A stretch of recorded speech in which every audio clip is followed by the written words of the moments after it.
Hey everyone, how's it going? Welcome to another episode of How Are You Getting Effed? I'm your host Corgi Lumpur, and today we'll be talking about the recent Amazon mandate for everyone to return to the office 5 days a week starting in 2025 January. And we're going to go over one of the things that the media isn't talking about, both for Amazon and offices, companies in general, about the return office program that everyone's trying to push towards their employees. And we're going to talk about the implications of that and how it can end up screwing you over even if you don't work in one of these companies. So one of the things that the media has been harping about with this recent announcement from Amazon is that it is a way for Amazon and AWS to indirectly get rid of people, because when you make people return to the office 5 days a week, that makes it even tougher for them. There was already an uproar last year when Amazon and many other companies decided to announce the 3-day RTO program. RTO is standing for return office, and many employees didn't want to let go of those remote working privileges that they've had for the last 3 years before that. So one of the things that people started to do if they worked in one of these companies and they disagreed with this whole RTO program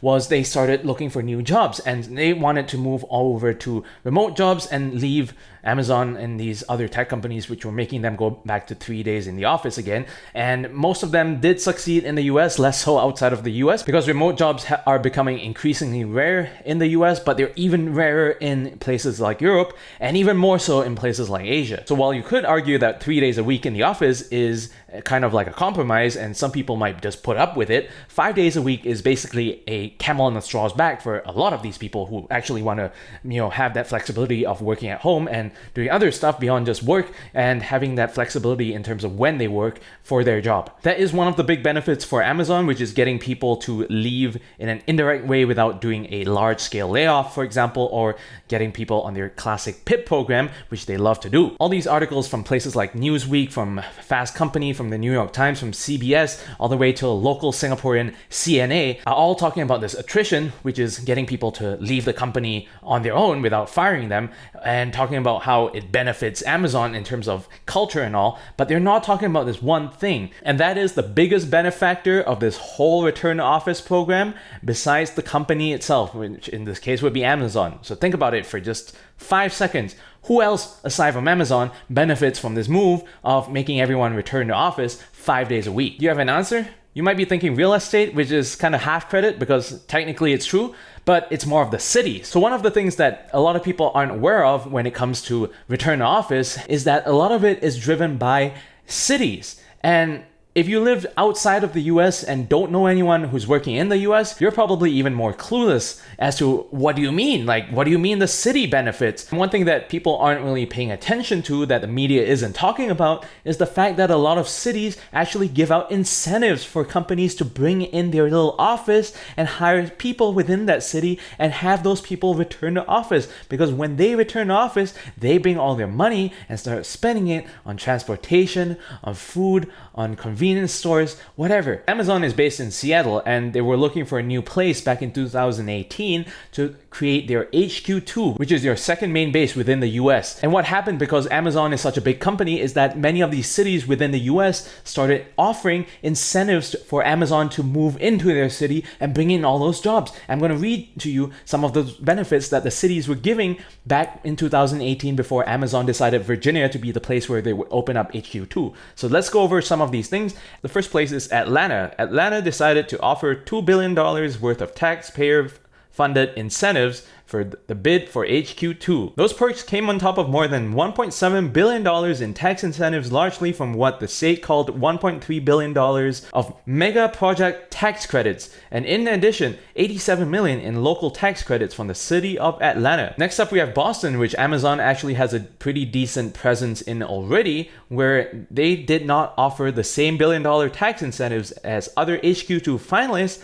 but instead, they started a city proposal to give a set of perks, which included a commitment of $75 million to maintain home prices for the next 10 years around the proposed 8 million square feet of development needed for HQ2. The city also offered $13 million in workforce training grants to build a talent pipeline. Chicago was willing to pony up $2.25 billion in incentives and potentially more. Half of those would be offered in terms of tax credits if Amazon met specific job creation goals, and $400 million would be allocated to infrastructure spending to improve roads, sewers, and other systems for the more underdeveloped sites in the area. Columbus, Ohio. In its initial 1,300-page pitch, Columbus offered nearly $500 million. That's a lot of pages and a lot of money. Dallas offered a $600 million incentive package, including tax abatements. The city's incentive package did not include a separate offer from the state, which could have amounted to as much as $500 million. Montgomery County, Maryland. Maryland lawmakers approved a whopping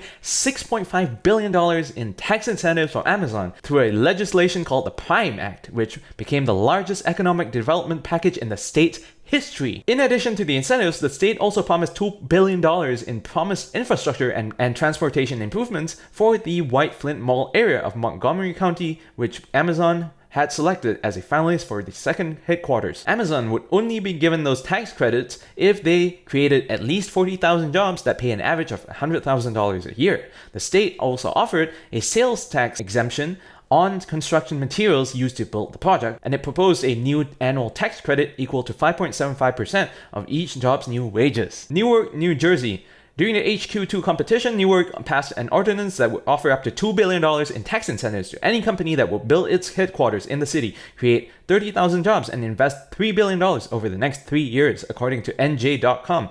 Another ordinance allowed companies like Amazon to qualify for a 30-year tax exemption of up to $1 billion. Philadelphia and Pittsburgh. Pennsylvania offered Amazon up to $4.6 billion in financial assistance, including $4.5 billion through a performance-based grant program, and another $100 million that would go towards transportation improvements to meet the needs of HQ2. I wonder what all these performance-based grants are using as KPIs for their performance. And I wonder what it has to do with $100 million going towards transportation if people were to be working from home.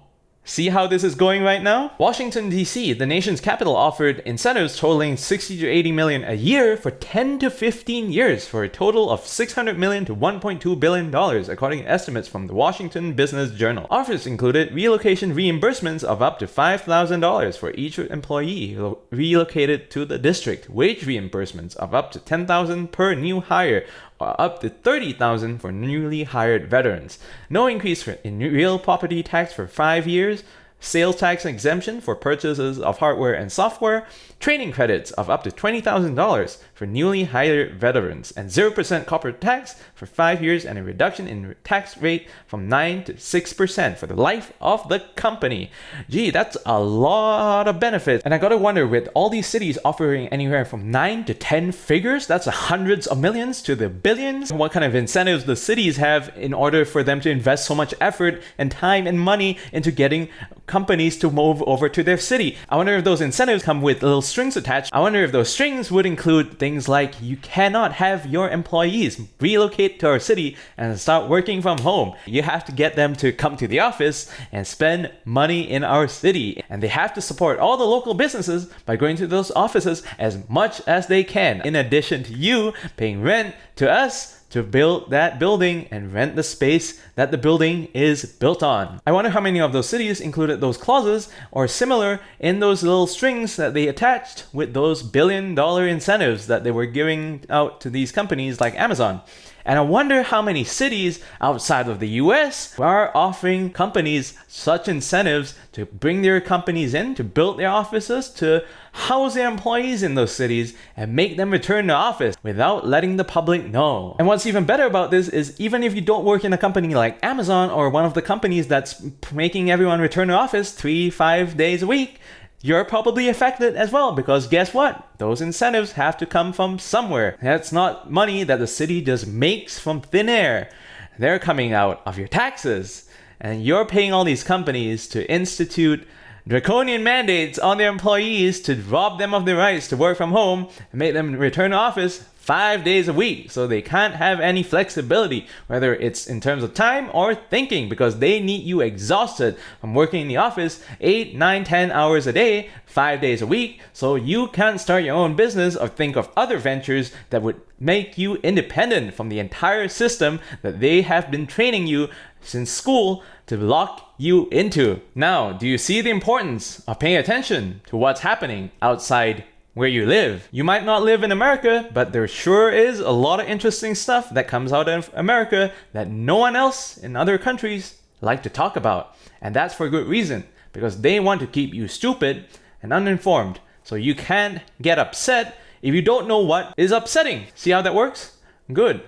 Now, I hope you took something away from this video. I hope you learned something. That's it for today. See y'all in the next video. Have a good nice day. Goodbye.